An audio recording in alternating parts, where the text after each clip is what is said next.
Hello, I'm going to be breaking down the UFC 311 fight card that is going to be taking place January 18th at the Intuit Dome in Inglewood, California. And this is a great card. I love this card. I think there are a lot of great matchups on this card. We've got two title fights. So, without further ado, let's get right into it and start this breakdown. Starting off, the early prelims is going to be Tagir Ulanbekov against Clayton Carpenter. It's going to open up the 311 card. We've got 15 and 2 Tagir Ulanbekov versus 8 and 0 undefeated Clayton Carpenter. Carpenter is a very slick grappler, is coming in as the plus 260 underdog, and he's going to be looking for submissions in this fight. Clayton Carpenter is a prospect, and he's going to be getting a hard test in Tagir. Tagir, the minus 325 favorite, is 4-1 in his last five fights, so he's got a lot of momentum, and he's got good offensive wrestling, but bad takedown defense. Uh, I predict Clayton is going to shoot for the takedowns first. Hopefully, that's part of his game plan, and I think that he will find success in his grappling and be able to submit Ulanbekov. Uh, Something I really like about Clayton Carpenter is that he's been training in multiple martial arts since he was a kid and traveling all around. So. He's definitely very talented and definitely has a well-rounded MMA skill set. I like Clayton Carpenter money line, and I think he would work well on an underdog parlay, but that's about it. A prop bet I like for this fight is Clayton Carpenter method of victory submission. Moving on to early prelim number two, which is a good one. We've got Ricky Turcos versus Bernardo Sopai, and 11 and 3 Bernardo Sopai facing off against 12 and 4 Ricky Turcos. Turcos is the plus 270 underdog. He's a very aggressive fighter. He's got a lot of forward pressure that he brings in his fights. So Pi is the minus 355 favorite, and he's coming off of a brutal flying knee KO loss to Vinicius Oliveira that occurred in his UFC debut. Very unfortunate. So Pi uh, looked good in that fight. He looked good in that fight all the way leading up until the brutal knockout. It was very hard to watch. Sopai has good grappling and he's a very good counterpuncher. He has 7 of his 11 wins coming by way of knockout. So for this bantamweight division, Sopai does have that kind of power. I believe Sopai will have the striking advantage and be the better wrestler as well. I personally am frustrated by how wide this line is set. I don't see the value in SoPi money line at minus 355. I wish this was a lot closer. And I don't quite understand why it's spread so wide. I think it's just because there's so much hype around SoPi. Uh, but he lost that first fight. So I think he has to win this fight. I mean, there's no guarantees, very volatile, obviously, but after losing his UFC debut 10 months ago, I think the 10 months are a good span of time for Sopai to recover mentally from that KO loss. And I think it's a good time for him to come back now because he hasn't been out for so long that he's gotten a lot of cage rust. So I predict Sopai is going to win this fight, and don't like him money line, but I do like him as an addition to maybe one parlay. A prop bet I like for this bout is Bernardo Sopai inside the distance.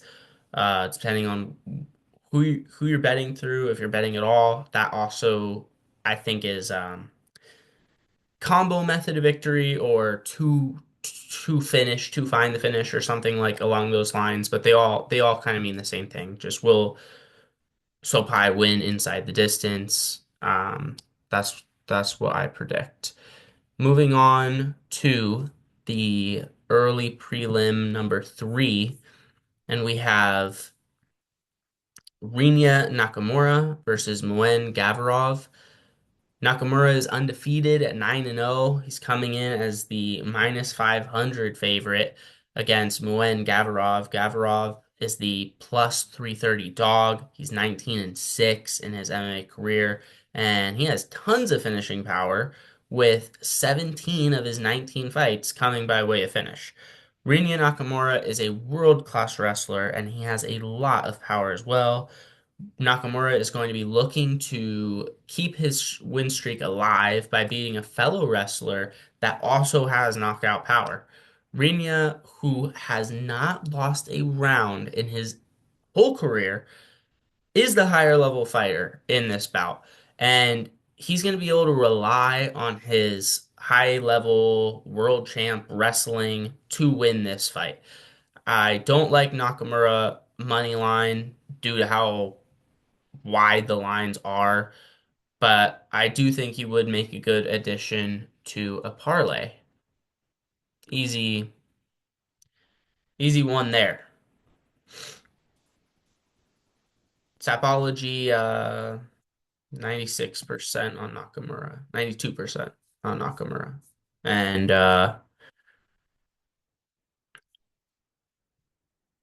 before I forget, Topology was heavily leaning on Ulanbekov, but they have 82% on Sopai. Moving on to the next fight, early prelim number four.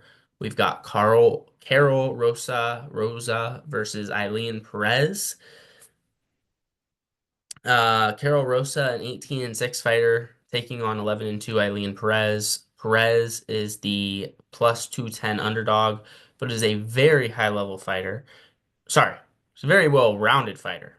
Rosa is a very high level fighter. Rosa can be taken down, but she's able to find reversals very quickly.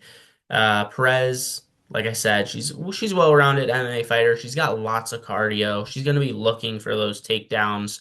Perez famously twerked on a previous opponent after beating her, which we don't have to go far to find. It's right there on Topology.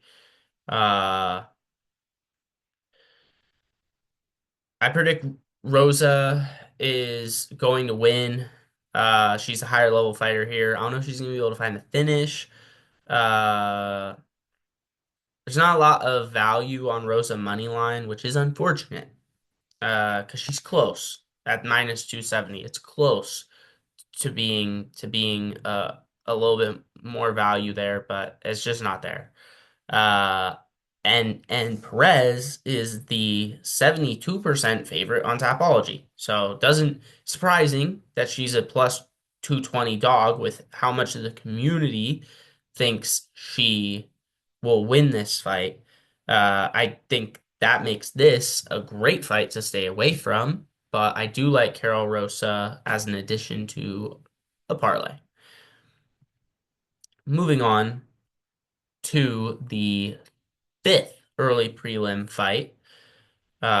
We've got Zach Reese going against Azamat Bekaev. And Azamat Bekaev is coming in on short notice to fight Zach Reese. Reese is 8-1 and is the plus 175 underdog. But he is unfortunately getting a much different opponent from who he was originally planned in Cedric's Dumas. Dumas, from what I've heard, had like a street fighting incident, so he had to pull out of the fight. He was getting scrappy with somebody in his part of town or whatnot, and had to pull out of this fight. So shout out to Bekaev for taking this fight on short notice. He's got an 18-3 record and is the minus 230 favorite in this fight. Bekayev is a little small for the middleweight class, but he's working with American Top Team and is on a 6 fight win streak, so he's got lots of momentum. So I think that could kind of explain the odds here. Reese has really great BJJ and has powerful striking. He's a very aggressive fighter. Bekayev is a high cardio fighter and has a lot of strength. Is able to just straight up slam opponents, as well as throw very heavy punches himself. This fight is a big toss up in my opinion. I predict Reese will win inside the distance against Osmat, finding the finish by either KO or submission. He's got a lot of aggression and looks for those KOs on the feet, and then Reese really likes to throw uh, his BJJ submissions out there if the fight goes to the ground. Uh, I predict he gets the win here. I feel like that aggression will pay off. I don't like either of these fighters money line or as parlay ads. It's just too much of a toss up. Prop bets I like for this fight is that this fight will not go the distance and Zach Reese inside the distance. Uh, Topology has got this 52-48 in favor of Bekayev. So there's definitely some agreement that that is a toss up fight. Next up on the preliminary, we've got prelim fight number one, Grant Dawson versus Diego Ferreira, if I'm pronouncing that right. Grant Dawson, who I love, is an MMA fighter with a 22-2 record and is facing off against 19-5 Diego Ferreira.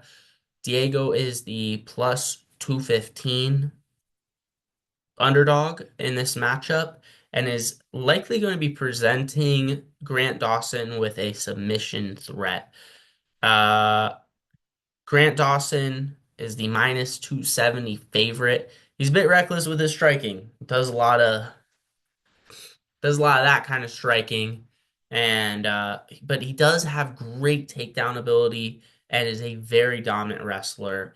I've got a lot of bias because I'm a big Grant Dawson fan. I loved his last fight 3 months ago against Rafa Garcia, and I loved his humor that he had in his post-fight interview when he talked about all what he's thankful for, and then he made that joke about bouncing a quarter off of a dump truck, which I just thought was hilarious. How could you not love the guy, right? Dawson has over half of his wins by way of submission, as well as 5 wins by knockout. And I really like his ability to use his wrestling to find ground and pound. Good TKO opportunity there, like we saw in his last fight. I predict Ferreira will try to keep this fight on the feet and use his BJJ defensively when he inevitably gets taken down. I predict Dawson will win, but it's hard to say how. Dawson could use his finishing ability or drag the fight out for a safer decision win, depending on what kind of fight Diego Ferreira gives him. I don't like that Dawson is minus 270, so I'm not going to be putting any money on a money line. But I do like him as a parlay ad. I think he'd make for a good parlay ad, maybe for one parlay. Moving on. Actually, before I move on, Topology's got Dawson 80%. So moving on. Prelim fight number two. We've got Bogdan Guskov versus Billy Alicana. And Billy Alicana's 7-1 in his MMA career. He's replacing Johnny Walker, stepping in on short notice to fight 16-3 Bogdan Guskov. Shout out Alicana. I'm sure a lot of other people got that phone call and were like, no thanks. I would not like to fight Bogdan Guskov. But Billy stepped up. So Billy Elkanah is the plus 245 underdog. He's 4-1 in his last 5 fights, so he's got some momentum going. Uh, he likes to set a slow defensive pace at the beginning of bouts, which in the light heavyweight division I'd say is pretty smart. Good game plan in general. Bogdan, the minus 330 favorite, is taking a step down in competition from Johnny Walker. Uh, but in that Johnny Walker fight, excuse me, Bogdan was probably not expecting to go a full 3 5-minute rounds, and that is what he might get with Billy Alicana. Unfortunately for Billy, Guskov doesn't just throw bombs, he throws nukes, and he will start the fight with a lot of forward pressure. He's going to come out there looking to take Billy's head off. Would not want to be me in that octagon with Guskov. I predict Guskov will win this fight by knockout against Alicana at minus 330. I don't like Guskov money line, although he would make for a good addition to some parlays that I'll be putting together. Parlay or two, think he would be good. There are two prop bets I really like for this fight. That's Bogdan Guskov method of victory, knockout slash technical knockout, and under 2.5 rounds. I cannot imagine this fight goes over 2.5 rounds, and the odds on that are probably doo-doo. Probably not that great, but that's what I've got. Topology's got Guskov at 96%. A large part of the community thinks he will find the KO, as do I. Moving on to our prelim fight number three, we've got Jailton Almeida against Sergey Spivak in the heavyweight division. 21-3 Almeida is going to go head to head against 17-4 Spivak. Both of these fighters have momentum as they are both 4-1 in their last five fights. Almeida is the minus 450 favorite and has a lot of finishes in his career. Spivak is a decent fighter, but he's not going to want to grapple with Almeida. And I don't think he has the striking to win this on the feet. He doesn't have just enough pop, enough power to present Almeida with that kind of danger. And if he does, Almeida's going to take this fight to the ground. In this fight between heavyweights, it's very possible we see a war of attrition. These are very big guys, so a lot of times these fights come down to just straight up conditioning and cardio, and that's what this could be. If this goes out of the first round, if it goes out of the second round, if it goes to the third, we could see just um, one of these fighters kind of start to pull away off of their cardio. I predict Almeida will find the finish against Spivak. I don't know how. He's got a lot of wins by submission, but he's got some wins by knockout as well. So if he gets Spivak to the ground, we could see some ground and pound for a TKO if he doesn't make it all the way to the point of submission. I do not predict this fight makes it to the third round. I don't see enough value for Almeida money line at minus 450. That's pretty wide on the lines, but I do like him as a parlay addition. I think he makes for a good, safe parlay addition. That's probably what I'll be doing. Two prop bets I like for this fight are Jailton Almeida inside the distance and under 2.5 rounds, which again, for a heavyweight fight, under 2.5 rounds, those odds are probably not great, but that's what I've got. Topology's got Almeida at 90%. Large majority think he is going to win by submission. Wouldn't be too shocked or surprised if that happened. Next up, for our featured prelim of UFC 311, we've got Peyton Talbot versus Ione Barcelos. Peyton Talbot is an undefeated UFC prospect at 9-0. Many regard Talbot as the number one prospect in the UFC, and he comes in as the biggest favorite of this card at a whopping minus 1400. He's going against Ione Barcelos, a UFC veteran with an 18-5 record. Barcelos is a five-time Brazilian national wrestling champion who will very likely be looking to take down Talbot. I could not imagine Hayoni goes into this and says, I could go toe to toe with this guy. No, he's not going to want to go toe to toe with Talbot. He's going to want to take down Talbot probably immediately and hold him there for 3 rounds on the ground. Talbot is undefeated and already has a highlight reel with 7 knockout victories. That's in his 9 fights. Ione Barcelos is the plus 775 underdog, and he is 11 years older than Peyton, who's only 26. But don't let the age difference fool you. Don't let the odds fool you. This is Talbot's fight to lose. Ione's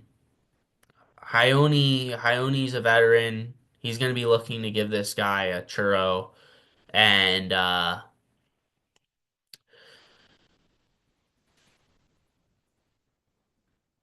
Typology's got Talbot at 98%. Vast majority of the community has him winning by knockout. Uh, I, I predict Ione Barcelos wins this fight. I feel his wrestling credentials speak volumes, especially since Talbot is still developing his ground game. Um, Talbot struggled in his regional fights with his ground game, with getting taken down, with his takedown defense. His striking's there. Obviously, his striking there. He's a very proficient striker, very high level striker. He's got a lot of power. Uh, but Barcelos is going to be looking to expose him on the ground, and Barcelos has the wrestling credentials. I like Barcelos money line. I love Barcelos money line at plus 775. Don't gotta put much on him. And as an addition to an underdog parlay only. That's it. Just one fun underdog parlay. Get the odds going up like crazy. That's about it. Moving on to the main card. Opening up the main card is Kevin Holland against Rainier de Ridder. Kevin Holland is going to be facing Rainier de Ridder to open up this main card for UFC 311. Excuse me. 26-12 UFC veteran Kevin Holland is the minus 105, excuse me, underdog against UFC newcomer Rainier de Ridder, who is 18-2 in his MMA career. De Ridder is the minus 115 favorite. He's coming off a submission victory in his UFC debut against Gerald Meerschaert. He got an arm triangle choke in that fight just 2 months ago. Holland is the better striker. He has the ability to knock opponents out, but he doesn't have great takedown defense or grappling.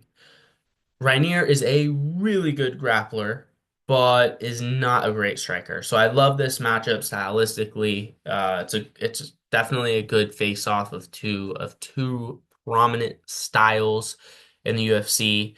Holland's gonna want to keep this on the feet, just use his striking as much as possible, while De Ridder is most likely going to have it in his game plan to take down Holland, especially if his striking is not working.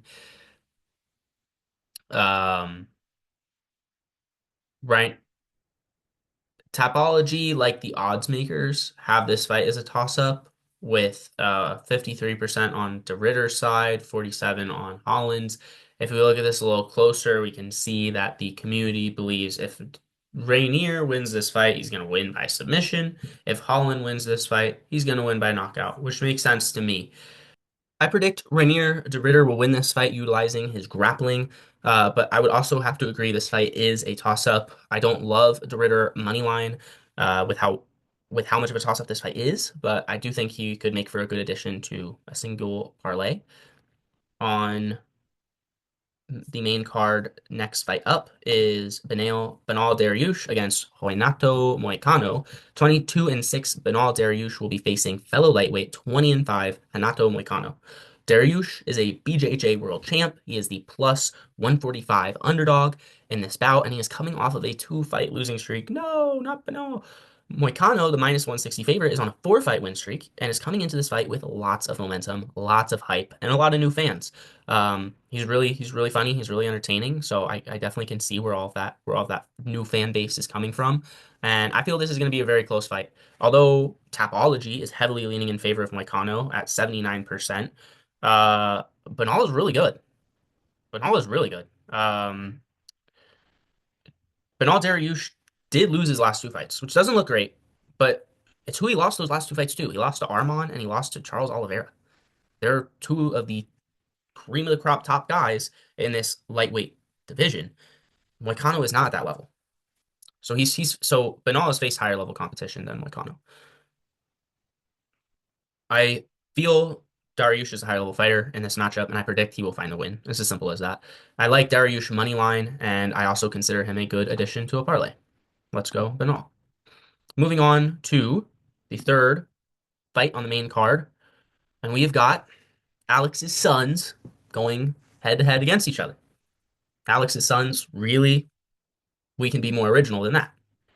We've got Chairman Netero going against Cleveland Brown Jr. in this light heavyweight matchup. 30-5, Yuri Prohaska takes on 12-2 Jamal Hill in a much anticipated light heavyweight matchup. Yuri, the plus 105, minus 105 underdog, and Hill, the minus 120 favorite, are both former light heavyweight champs. These guys were both light heavyweight champs at one time. No one beat them. They just got hurt. So they had to retire their belts because they got hurt.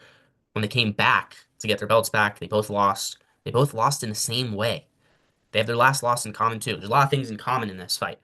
One being who their last loss was to, and how they lost in the last fight was the same way. They both lost to Alex Pereira. They both got knocked out. Jamal Hill could look to use some of his wrestling skill set against Yuri, but I find it a whole lot more likely that this fight stays on the feet. Jamal Hill is going to be looking for a knockout, and I feel that Yuri is likely going to be doing the same thing. Yuri does not have striking defense, but he is very tough. I love Yuri Prohaska. I've got a lot of bias here, but Yuri Prohaska is different. A lot of these UFC fighters will bob and they'll weave to avoid getting hit. They'll use their hands, their elbows, their shoulders to block and parry punches coming their way. Not Yuri Prohaska. Yuri Prohaska blocks punches with his face. He blocks punches with his face. I think Hill has overrated power, but he does have 7 wins by knockout. So take that for what you will. Hill also said recently he was walking around at 260 pounds. So losing 55 pounds a few weeks before this fight could make the weight cut a lot harder than it had to be. It could make it a rough weight cut if that's all true. And that could give Yuri Prohaska a conditioning advantage. And in this fight, that conditioning advantage, having that little extra bit of cardio to be able to keep pace or set pace, is going to make a world of difference. This fight is a toss-up. Like I said, Jamal Hill's looking for the knockout in this fight. He wants the rematch against Pereira, as does Yuri. So a lot of parallels in this fight. But I predict Yuri will win by KO against Jamal Hill. I do not see this fight going the distance. I like Yuri Prohaska money line. I'm probably going to be placing some money on him, but I would limit him to just one parlay, just one. I've already got so many parlays going. Really want to limit how many and how many times we're putting the same person on the parlay. A prop bet I like for this fight is Yuri Prohaska, method of victory, knockout slash technical knockout, and under 2.5 rounds, which I'm sure the odds on that will not be very great, but under 2.5 rounds. Prohaska, 66%. A lot of people think he's going to get the KO. A lot of people, 34% think Hill's going to win, think he's going to get the KO. So this fight's going to decision. No, I don't think so. I mean, I would be very shocked. But next up, we got the co-main event of UFC 311. An awesome matchup, another awesome matchup. We've got Merab Dvalishvili versus Umar Nurmagomedov. Merab Dvalishvili will defend his bantamweight belt for the very first time against Umar Nurmagomedov. Umar holds a very impressive 18-0 record and is the minus 335 favorite, looking to showcase his high-level striking and wrestling. Merab is 18-4 in his MMA career, and despite being the bantamweight champ, is the plus 250 underdog in this fight. Merab is known for his insane cardio and relentless takedowns in wrestling, as we've seen in previous matchups. I predict Merab to win and hold on to his belt in his first title defense. I just think he's worked so hard to get to this point. He's on such an impressive win streak, and I really liked. It was really impressive to me what he did in that Sean O'Malley fight to take the belt. I think his cardio will prove to be a deadly weapon in this 5 round fight as well. And don't get me wrong, Umar is really good. Umar is very good. I think it was Corey Sandhagen who he outstruck. He didn't even need to take the fight to the ground. He was just beating him with the striking. I know that Umar has better striking in a way than Merab because he knows how to throw kicks in addition to the punches. So we'll probably be seeing Umar throw a lot of kicks in this fight. But how I see this fight going is going to be a lot similar to the Sterling Evelev fight, where this is just going to be a wrestling match, as far as I can tell. We'll get 5 rounds of intense wrestling if it goes all five, which very well could if it is all wrestling. I like Merab Dvalishvili money line. I love him money line at plus 250. I think that's great that those odds are set as wide as they are for this fight, as well as an addition to a parlay. I think I would want to put Merab on at least maybe just one parlay. Play it safe there. Very shocked that he's such a big underdog. But that just goes to show, there's a lot of hype around Umar in the community. They think he's going to win at 67%, and in odds makers really like him as well. Keep in mind, for those of you that don't know the geography, I didn't until I saw it, quite honestly, was Umar's from Dagestan, Merab is from Georgia. Those two places are separated by one mountain. So these guys grow up so close and whatnot. Um, I understand the whole Dagestani thing. They are great fighters. They are great wrestlers, but Georgia's not that far off. That's all I'm saying. Georgia is not that far off. In the main event of UFC 311, we've got such a great fight. This is really such a great fight. We've got Islam Makhachev going against Arman Sarukian. This is going to be a headliner for UFC 311, another title fight, lightweight title fight. And Islam is the current lightweight champ. He holds a very impressive 26-1 record and is the minus 400 favorite in this fight. Arman fought Islam in his UFC debut, lost. Uh, he has a 22-3 record, and he is the plus 305 underdog in this main event. Arman is a great offensive wrestler. He's a very good striker as well. But Islam has shown, especially in that last fight against Justin Poirier, that his striking isn't just developing, it's developed. It's developed to a high level. Striking is there. But Islam's strength, his true strength, lies in his wrestling and his dominance on the ground. Arman, by the way, took that first fight on short notice. It was his UFC debut. He took the fight on short notice, and he landed a takedown against Islam, which has never been done before. So he put on a very impressive first fight. And now he has just basically been zoning in on Islam to beat Islam.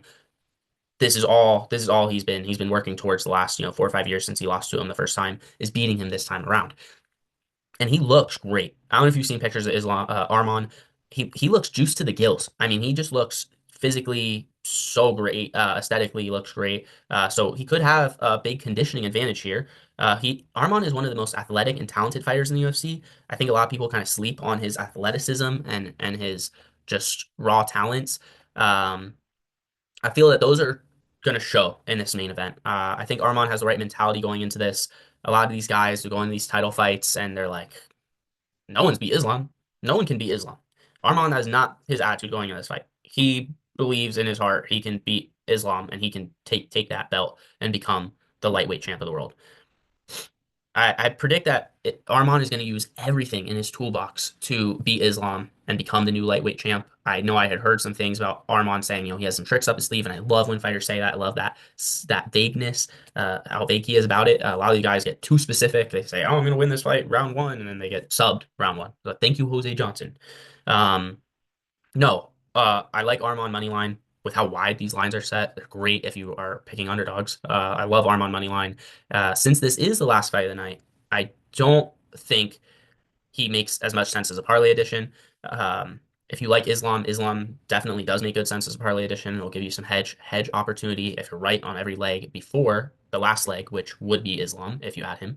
And then you can have some hedge opportunity or cash out opportunity depending on what you like to do and whatnot. But I'm very excited. I'm very excited to see what Arman's trick up his sleeve is, what this special move is, what if it's a strike that he's going to throw, maybe a type of crazy kick we've never seen before.